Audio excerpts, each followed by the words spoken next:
tells you, kind of shows you how to assemble it. It'd be nice if the pictures were bigger.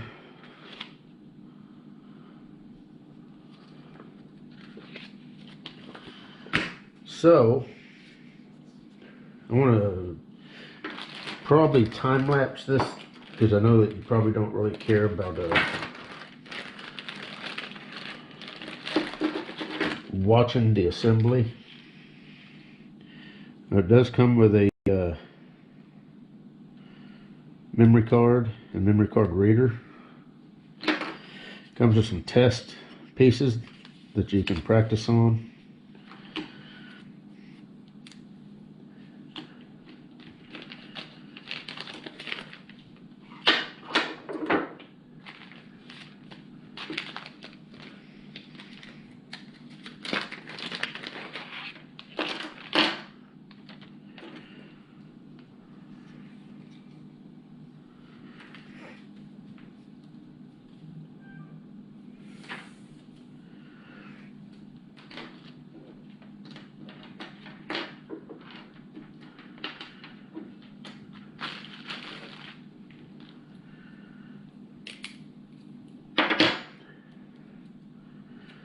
Allen wrenches.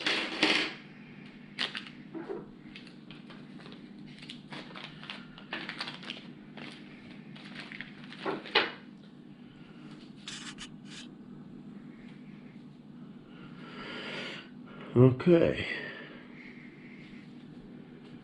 So I'm going to time lapse the rest of this. So we don't have to set through it. I'm going to move everything out of the way that we don't need. So here's everything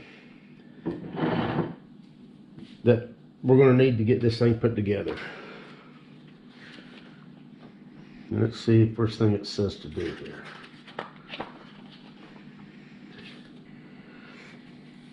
Okay, so it's saying that these two here, let me kind of lay this out the way it's going to need to go.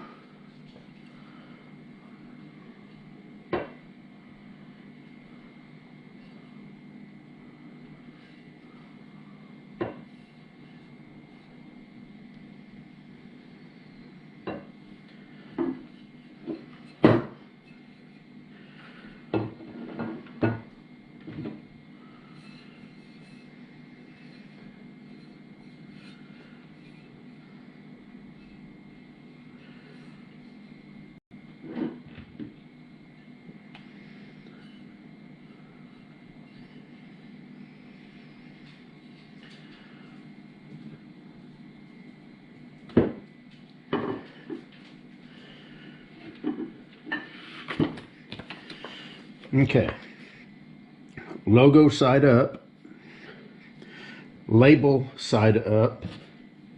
Here's the label. Of course, I think I'm going to turn this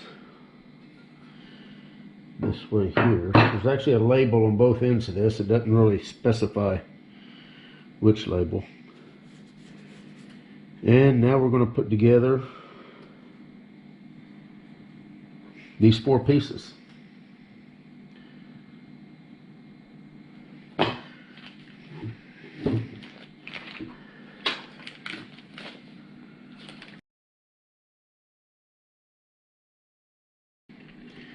Don't want to tighten up all the hardware first. You want to just put it in loose.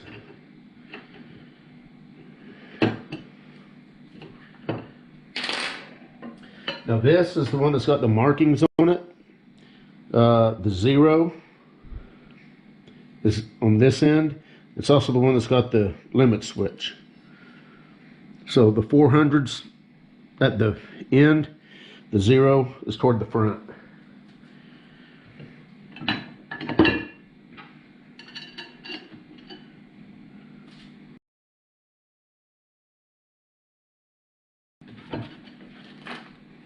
I don't want to set this down on this limit switch right here, so I'm setting a piece of foam underneath it. And actually, I guess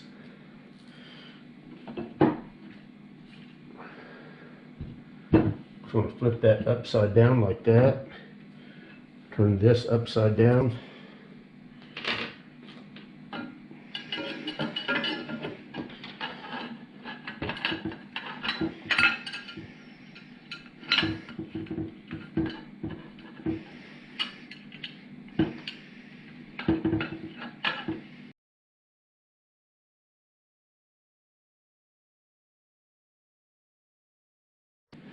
Alright, so now I'm going to leave this loose until I get the gantry on.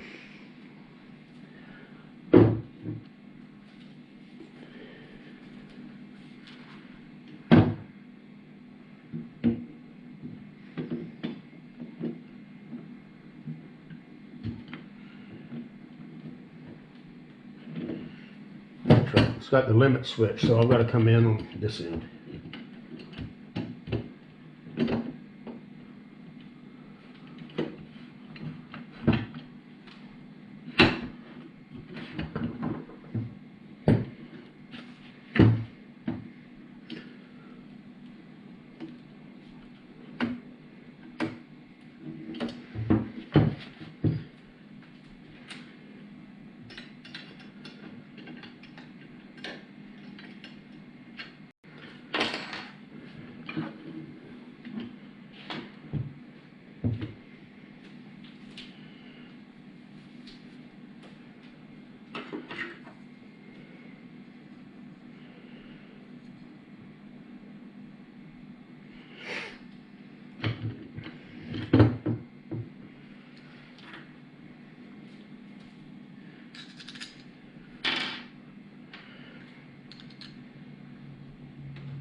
All right.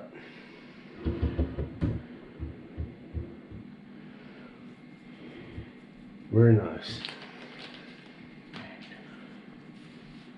So far, I've spent maybe about 15 minutes.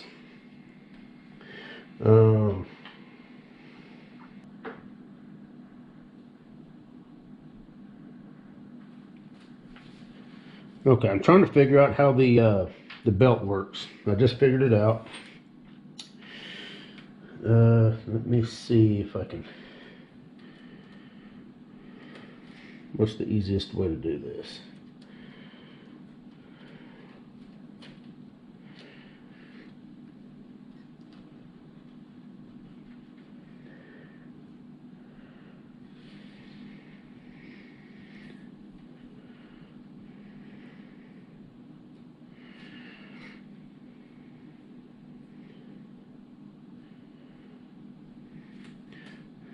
So I'm making the belt to where it'll curl up. That way I can pull it up like this, and I'll show you this on the other side.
Okay.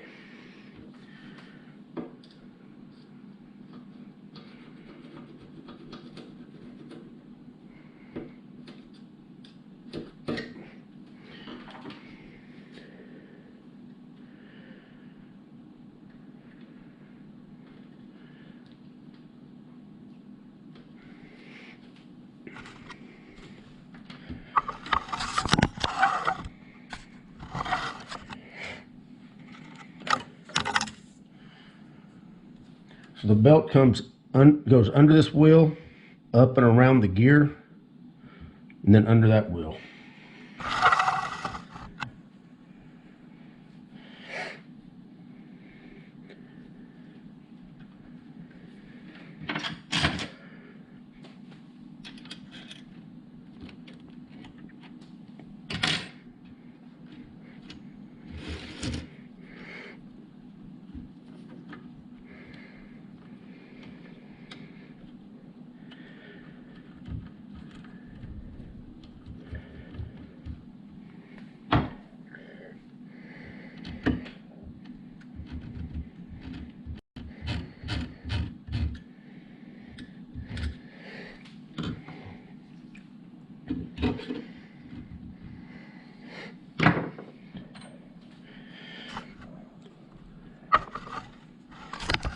So I've got the belt all the way to that end. Put a T-nut in there.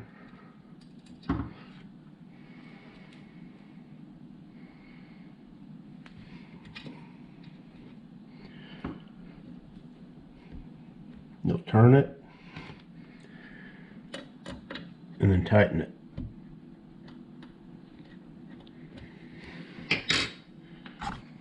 Now on this end, I'm just going to pull the belt until that's tight.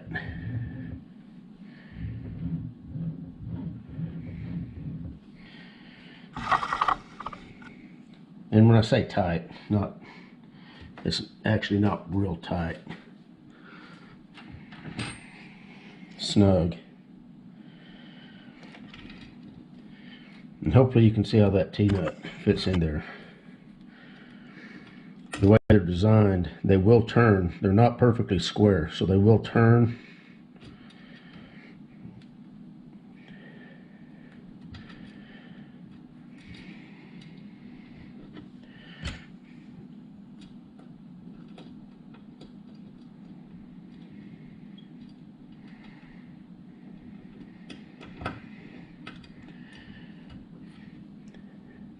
I'm just going to lightly tug here and snug the screw down. Then I'm going to cut it off. Belts are installed. Put the end cap on here. Now we have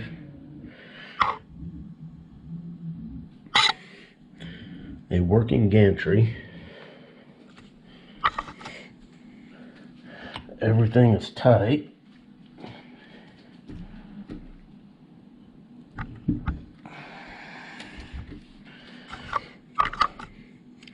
When installing these, you got a little tab right here. And that's all there is to it.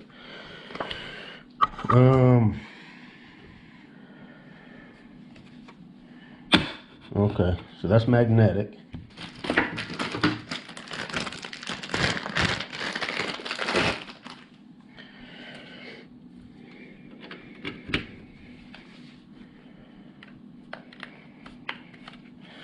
So that's cool that you can, you know, set this down. Then when you're done, stick it right there for storage. Okay, let me get some cutters to cut these zip. There's 2 zip ties here that I'm going to need to cut off.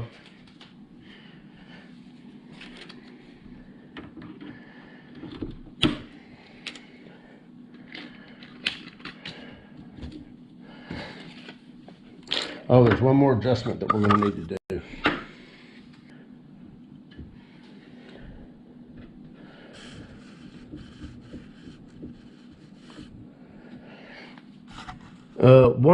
Usually one of these wheels are on an eccentric, because you need to, one of these wheels here are on an eccentric, and you need to tighten them up, snug it up to where the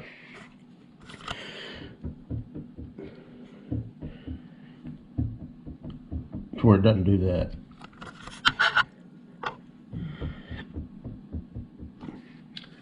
I'm assuming that would be the bottom wheel, but I don't know. Well, let's see if the limit switch. So you can see the limit switch right there. Yeah, and that, I don't know if you can see the pointer. They've got a pointer right there. It's lined up exactly with 0.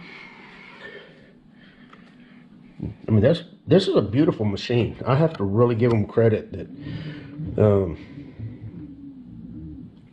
they did a really good job on the construction of this. I'm very happy. I mean, this thing is rigid beyond belief, much more rigid than what it would really need to be. So, very happy about that.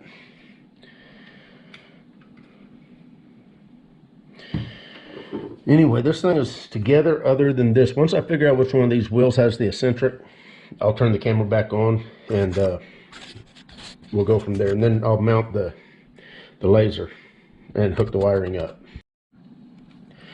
Okay, so if you look at these wheels, I've got this flipped up on its end. Just if you do that, be careful. Behind the wheel, you'll see the spacer. And you'll see that it's just round on both the top wheels. On the bottom wheel, there's a hex. And that's the eccentric adjustment. Meaning it's not perfectly round.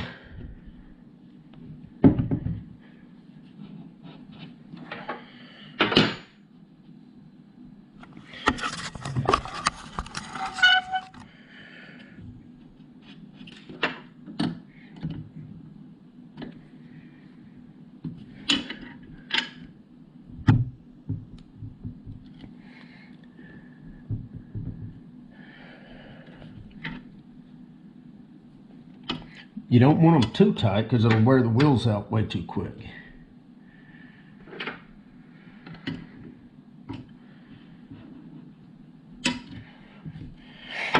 So what I do is I'm pushing both these top wheels toward, so right now the belt is trying to lift this up because of the tension on the belt. So I'm going to push it down just by squeezing this extrusion in the top. So both the top wheels are pushed down against the rail. I can easily spin this wheel.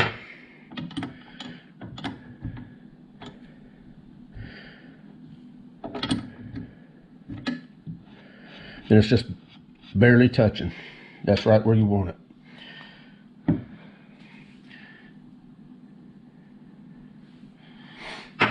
Okay, so that's good. So let's get the laser mounted up.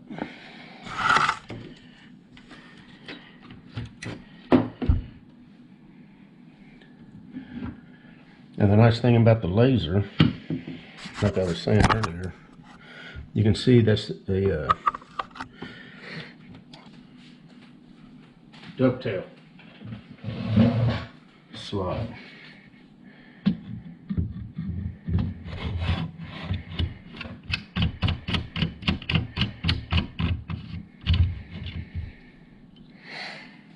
And that's it for the laser. Now the wiring. Now I've read that some laser cutters don't have limit switches. This one has a limit switch for the X and the Y. There's the limit switch for that axis. Here's the wiring for this limit switch down here.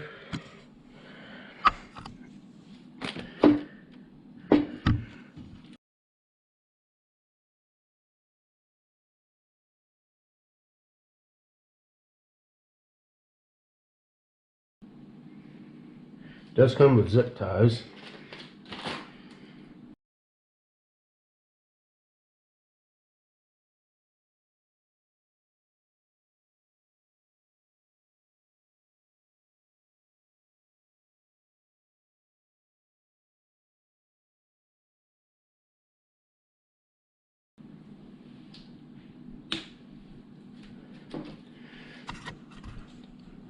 Now when you do your wiring, Make sure the gantry can move all the way to the back and all the way to the side, because you don't want it to come up short and not be able to make its full travel. That's kind of what happened here, it looks like. So I need to...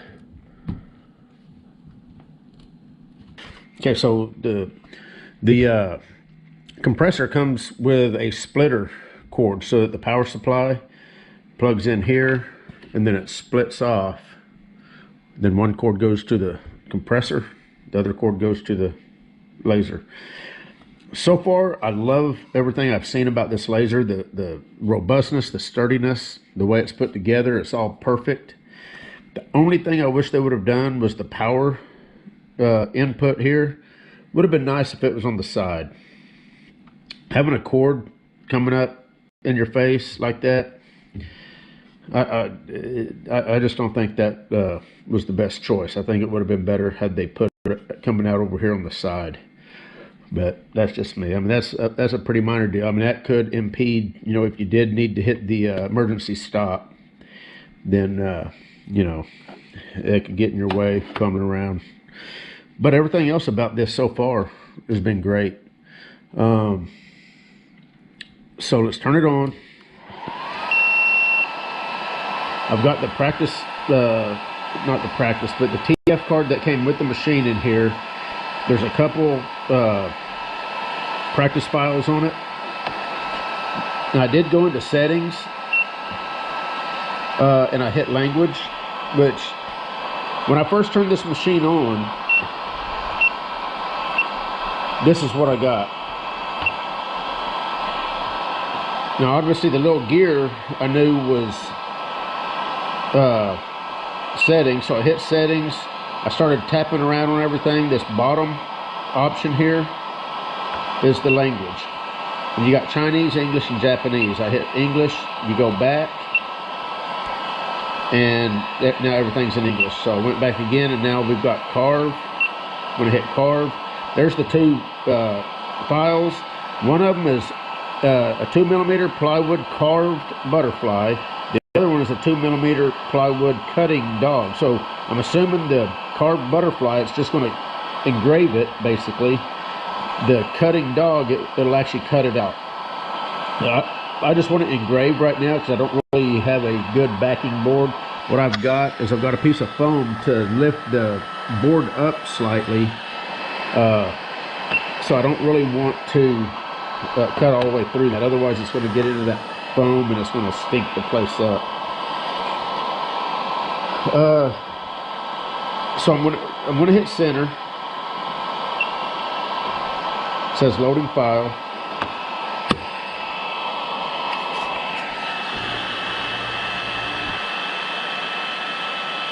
Then it's going to move it.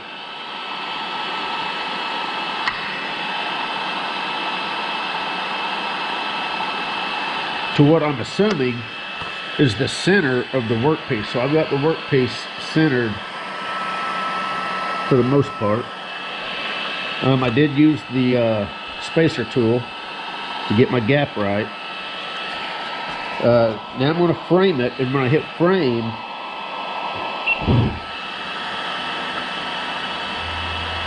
that's going to frame the butterfly. All right. And now I guess I'm going to hit start. How many passes do you want to carve? I'm going to hit one to start with. Look at that.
Final print done. Okay. Let me go ahead and turn it off. You can hear the this thing will, I mean, it cranks up, but it's not vibrating at all. I mean, it's a very smooth running machine. Take a look at it. Look at that.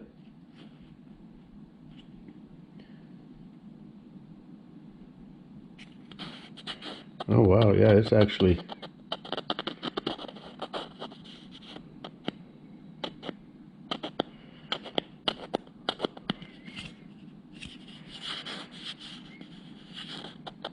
did a great job. Look at the little whiskers coming up, how fine those are.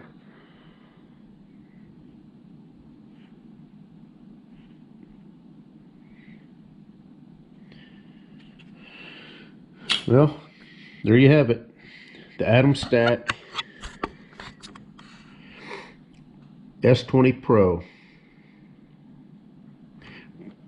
The workable size is 400 by 400, which I think is about 16 or 17 inches in both directions, something like that. So not too bad. And I believe they make an extension so that you can extend this out, I think another 400 millimeter.